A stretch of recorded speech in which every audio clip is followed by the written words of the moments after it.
Imagine this, a business breaking the silence around period poverty.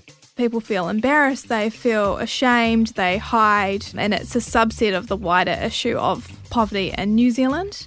Changing workplace culture and creating a social movement in the process. For me, it means to make something out of nothing. You know, dignity did not exist 5 years ago, and now it is in 60 workplaces.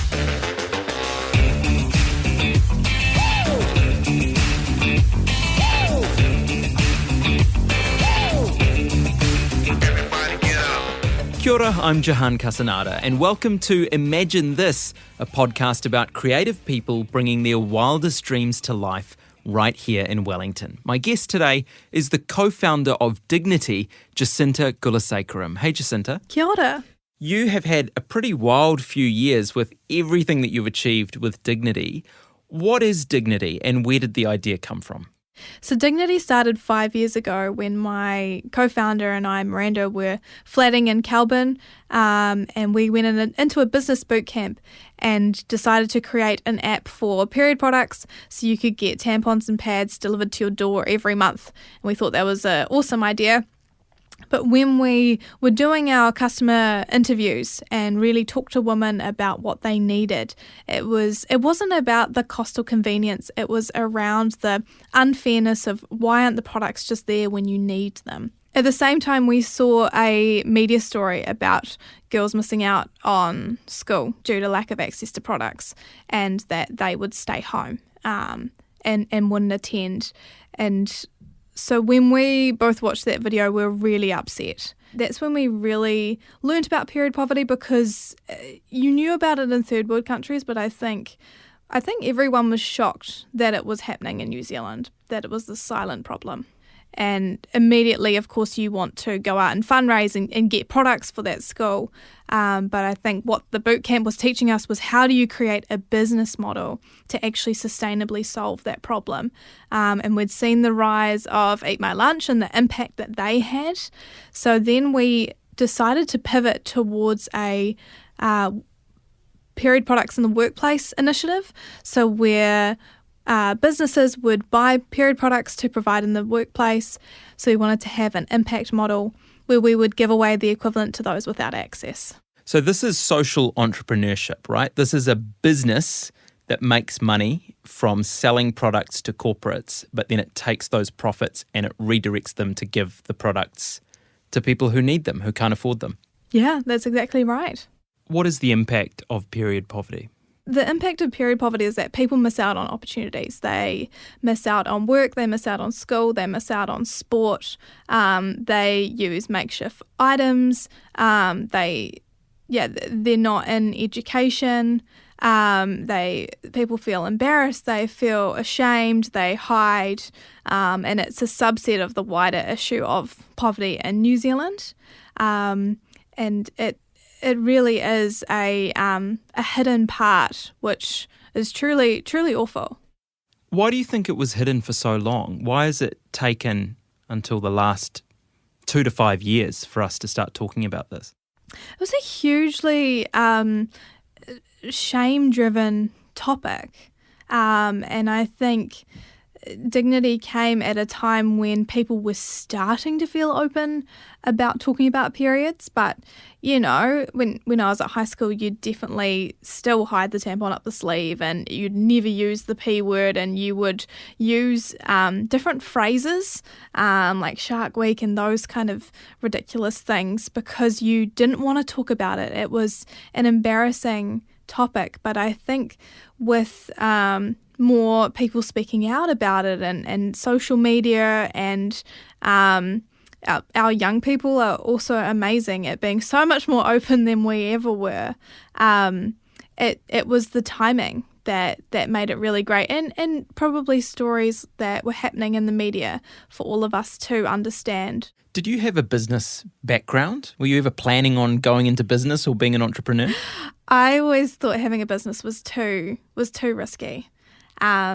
I've been working since I was 14, and that first business I worked for isn't around anymore. What were you doing at 14? I was a retail assistant, so just on the cashier and cleaning and things. So I just always felt it was too risky, and that was even my mentality before starting and during doing a business degree. So why did you study business? What were you hoping to learn from that?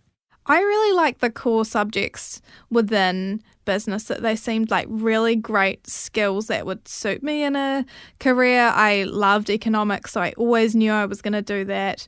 At BCom made sense, and I was also really interested in politics and public policy, and they just fitted really well into a business degree, but I didn't have that intention of starting a business.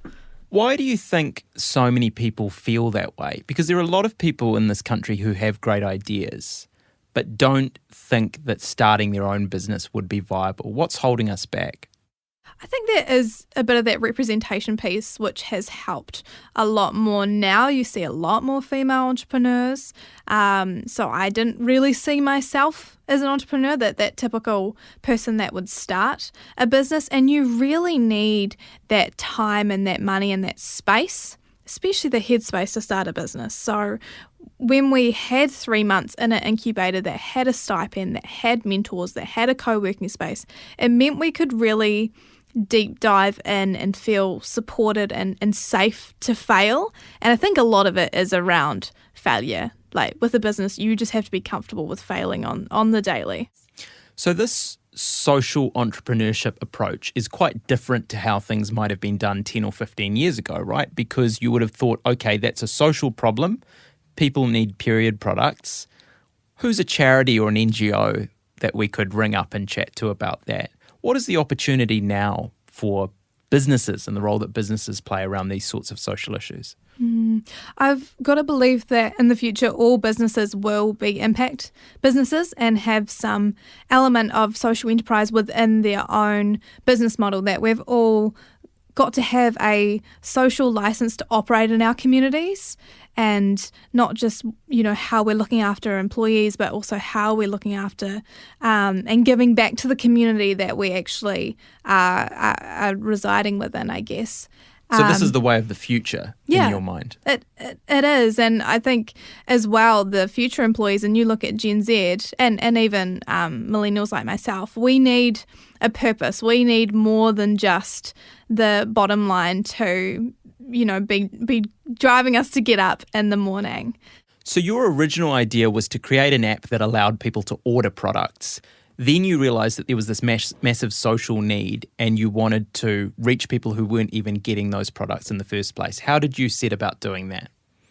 After we made that click of it's the unfairness, we now want to do a buy one, give one model, we just changed overnight. We just threw out the app idea, and I think that was the power of having a mentor that gave us that permission to do that. So the new model was that businesses would pay for period products in their workplace, and then, so say 10 boxes, and then we would take the equivalent number, 10 boxes, to students that couldn't afford products. Did you think that businesses would go for that idea before you'd gone out and had those conversations? No, not at all. Absolutely not. The bootcamp leader said, well, you should put them in the bathrooms here at the co-working space. And we were terrified because we knew that moment was make or break of, do we actually have anything useful? And that was scary because that was 4 weeks of heart and soul that we thought we had this groundbreaking idea and it was about to be proven right or wrong. So we got some containers and some Post-it notes and some products and put them in the co-working space. And the next morning we got an email from the co-working space saying they'd taken them out. Wow. And I just thought it was over. I mean, hissing and roaring at the flat. And so by the time we calmed down and went down to the co-working co-working space, they just weren't happy with how they were presented. So we just tidied up the presentation, and by the end of the 2-week trial, all the products were gone, and we had these incredible comments about what a difference it had made. So you'd realised that there was a need for this, a demand for this. Yeah. I think we were surprised and elated. And elated. And so what was the next step? So at the end of the boot camp, we had a pitch night and Flick Electric was there and they were really keen on our idea. And so Flick launched with their 10 boxes in their bathroom and we made our first display unit. We made our first order on the OI website. We had no idea what to do. We put the wrong bank account on the invoice, but it was Miranda's bank account, so that's fine. And Miranda went and drove 10 boxes out to our first school that we had partnered with. So the idea was a company like Flick would have 10 boxes in their bathrooms and then you would give 10 boxes to a community group or a school. Yeah, originally definitely schools because that's what we had seen and heard. How did you then scale things up? Did you go knocking on doors or did you have to go out and try and convince businesses to take you on? I think that's the really special thing about Wellington is we had some incredible email introductions. And I think even now we still get that, or we have people that move workplaces and that have had Dignity before. So we got an email introduction to Xero and that was one of our dream customers actually, that we would have Dignity at Xero. And we were ready to sell it and had our 5 talking points and Sarah just said, oh, how big are the boxes? So Xero were our second client, and at that point we were still hand delivering, or we used No Car Cargo or Uber to send products. And when I was in the Auckland Xero office, we flew up to go see them.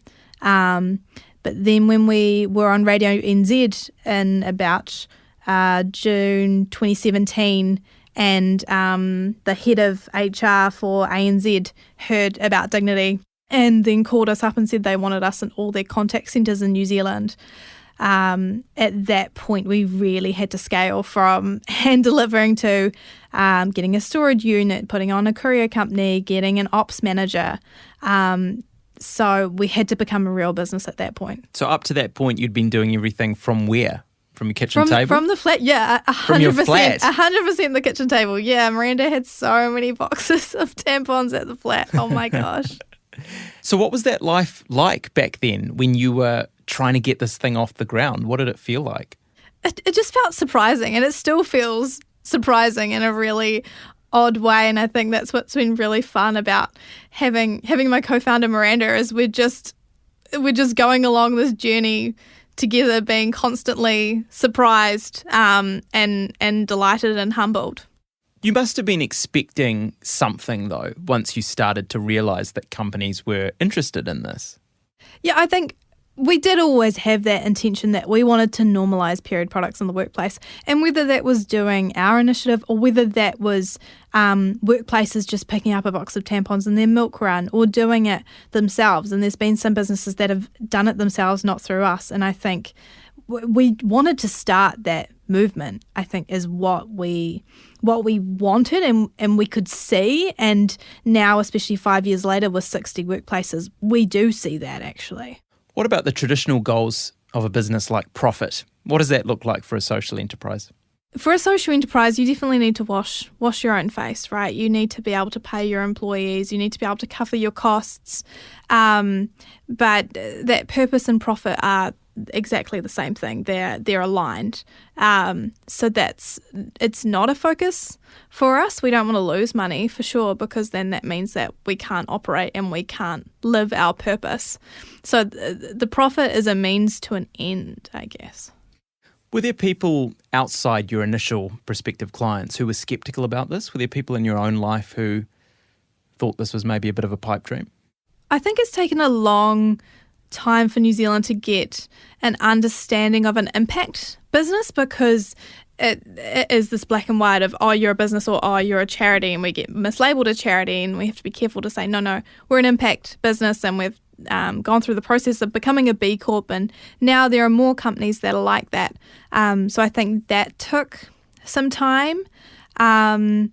I think it's been disappointing when we've had businesses a few times that we've approached and they just don't get it. And I think that's why we call our workplaces that we're with impact partners, because they partner with our values and who we are, and they get the value of it. We don't need to convince them with a presentation, because they understand of the inherent difference it's going to make at the workplace. So I think that took us a bit of time to think, okay, if we have to really push it, then they aren't actually the partners or the people that we want to work with.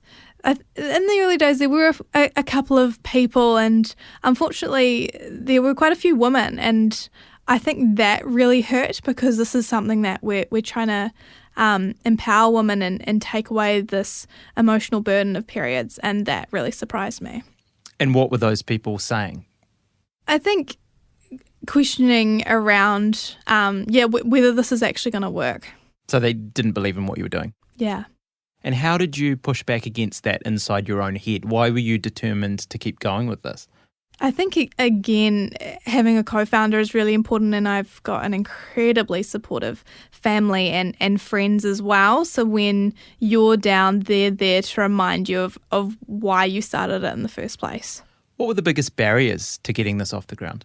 I think a huge barrier for Miranda and I when we were 21-year-old co-founders was that confidence around going to businesses and selling our initiative. It's a really hard thing to do. That we were young, we were a bit unsure still of the business world, and just having that confidence in ourselves. And I guess you would call it imposter syndrome for sure. What were some of the lessons you had to learn early on about that? I think that no one really knows what they're doing at all. And I think we've always had a huge amount of curiosity and questions, whether it's around the accounting or the legal, that we've always asked questions and never assumed that we're experts. I think that's one of the most important things about entrepreneurship is you can't pretend that you know everything. And there are going to be people that are experts in the fields that you need the accounting or those kind of things, but you're passionate about and you know what your project actually is. So I think the confidence was a huge, huge part. And asking stupid questions can be really hard as well, but is also really important. Sometimes we don't ask questions because we think the other person will think we're a bit thick, but often it's the questions that seem stupid that actually give you what you need. Yeah, and I think we've got a business degree in itself from actually starting a business, and half of it was from Googling. Yeah. Businesses now that are focusing on well-being, do you believe they're doing it because they genuinely want to look after their people, or are they wanting to get the PR value out of having the latest shiny initiative or being able to post about it on social media? I think it's both, and that's not a bad thing. I do think it's both. As long as they're actually creating those results for their employees. Yeah, definitely. And why do you think well-being is such a big focus? I think now we've got an understanding that people aren't just robots that are at their desk. They are people outside of those hours with families, with friends, with commitments, with challenges. So if you want people to be able to bring their whole selves, you need to be able to support them to be their whole selves. And what is the opportunity then for people who might want to innovate in this well-being space?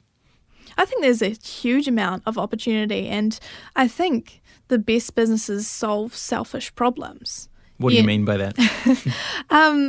We didn't like the cost of period products. We wanted them to be free or be available when they needed them. Even for yourselves? Yes, definitely. So that's what I mean, that they solve a selfish problem. You're like, I wish I could solve this problem. And you probably can.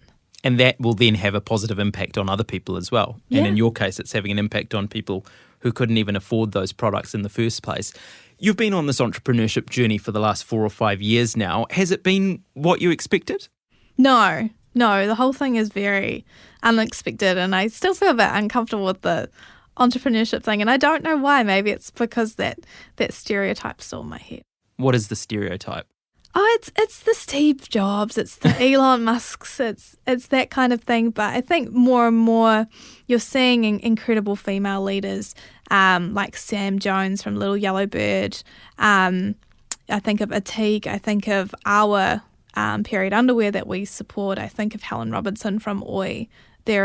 I think that's been one of my favourite things, is the women that I've met along our journey who have supported us has just been phenomenal. So what's your advice to someone who might have a great idea but it doesn't necessarily have the confidence to get it out there? You just have to go for it. You just have to talk to one person and they will they might be able to open doors, or they'll know a next step for you.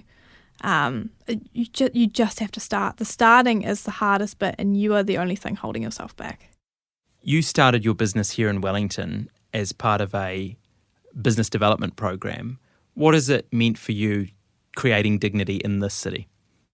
I think it's just been so much fun starting Dignity in Wellington, because it is a entrepreneurship hub. And this crazy coffee culture of, anyone's just a coffee away, and people are so giving and friendly, and everything is on your back door, in terms of events, and you might see Grant Robertson there, or local councillors. So you're always one step away from someone who can inspire you or someone who can help you. So where are you at this point in your journey? Are you more comfortable with the word entrepreneur? Yeah, I am. I can do it. And what does it mean to you to be an entrepreneur? What makes a good entrepreneur? For me, it means to make something out of nothing. Dignity did not exist 5 years ago, and now it is in 60 workplaces. So I think that's what it means to me. You're working a full-time job that has nothing to do with Dignity, and then you're running Dignity as well. How do you manage that? How do you look after your own well-being? And this is a position that a lot of people are in, right? They can't just throw it all in and go and start their business dream. No, and I'd never encourage anyone to do that, because you've got to make sure you can pay your rent, you can put food on the table, all of those things, or at least, have the basics met. Because otherwise you can't have that headspace to be an entrepreneur or to think about an idea. Early on, I remember Miranda and I talked about not wanting to do the weekends. So as soon as we could, that's when we employed our ops manager, and it meant that we weren't at the storage unit packing tampons to send to customers. We had a living wage person that had way better skills to do that. So we really wanted to protect our weekends and not do emails and not communicate and have some dignity-free days. So having those boundaries have been really important. And I think especially now as we've grown the team and with our general manager, we've got really good processes like the management reports, and some policies in terms of what spending limits and things like that, tools like Xero and Pay Hero, those type of things, I think means that the business runs efficiently and doesn't need our help as much. And what does this mean for the future? Where do you want this to go? I still want dignity in all workplaces in New Zealand. I want everyone at work to feel like they're never going to get caught short, and that we're able to meet all the demand that is out there from our community groups where people are deliberately under-resourced and need these products. What have you learnt about the opportunities that are out there for other young people like yourself who might have ideas?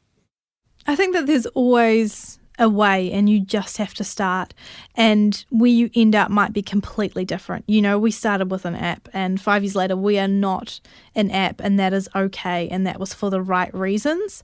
I think in my mentoring that I've seen with some startups is sometimes they've held on to that original idea a bit too hard. We were always about creating access to period products, whether that was through an app or any other way. Our mission was the same, and I think every founder has a mission, but how you go about it could be a million different ways. And it may need to change, so it's about being flexible. Yeah, and being comfortable and humble with that. Period poverty has been taken seriously by the government in the last couple of years. It's now investing in this in schools. No doubt that's in part due to the work that you and Dignity have done. Yeah, it's really exciting. What's it been like to be part of those conversations? It's been surreal. When we started, there was no data about period poverty in New Zealand. And I was talking with the president of NZUSA, and he said he was meeting with the then Minister for Education, Chris Hipkins, and an opportunity came up, and I said, look, if I put a paper together of what's happening overseas, the data in New Zealand and costings for a rollout, would you pass that on? And then an opportunity came up to do a news story, and I thought this needs to be a campaign. We got a petition together, 3,000 signatures in 6 weeks and presented that to Julianne Genter. And a journalist asked the Prime Minister about period poverty. And that's when she said on the record, this is a personal priority for her. And so it became really serious. So when the Positive Periods campaign team, when we met with her June last year and she was talking about the rollout, it became really real. And I think the realest moment for me was seeing the RFP and that this is going nationwide, this is actually happening. And sometimes there's campaigns and nothing happens. And so hopefully I get some time later on in my years to actually reflect on what a whirlwind it actually was. Yeah, and you found yourself on the 9th floor of the Beehive talking to the Prime Minister about this. What was that moment like for you?